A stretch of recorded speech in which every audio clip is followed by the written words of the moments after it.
Françaises et Français d'Afghanistan, mes chers compatriotes, aujourd'hui, c'est le 14 juillet. Normalement, c'est une fête joyeuse. Cette année, elle intervient en Afghanistan dans un contexte extrêmement difficile.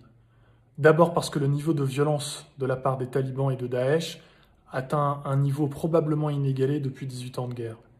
Ensuite, parce que la pandémie atteint elle aussi des proportions considérables dans le pays depuis quelques semaines. Face à la pandémie, la France se met au service de ses amis afghans, conformément à une tradition qui est maintenant séculaire. Tradition depuis 100 ans de formation des médecins afghans, tradition d'aide au service de la population, et notamment par les organisations non gouvernementales, les French Doctors, qui sont venus travailler partout dans le pays immédiatement après l'invasion soviétique, et je pense évidemment à Médecins du Monde, Médecins sans frontières, Action contre la faim, Afran et un certain nombre d'autres, qui ont parfois payé le prix ultime pour cette action très courageuse et extrêmement persévérante, puisqu'elle se poursuit aujourd'hui. Je veux aussi mentionner l'Institut médical français de la mère et de l'enfant de Kaboul, que la France a fondé en 2006, avec la chaîne de l'espoir et avec le soutien de l'Aga Khan Development Network et du gouvernement afghan.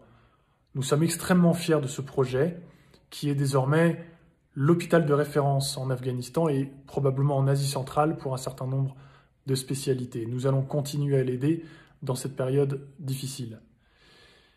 Mes chers compatriotes, cette année, nous ne fêterons pas le 14 juillet, mais je vous invite à penser à la France, où vous soyez en Afghanistan, à Kaboul, à Mazar-e-Sharif, à Bamiyan, à Herat, peut-être même à Kandahar ou dans le Nangarhar.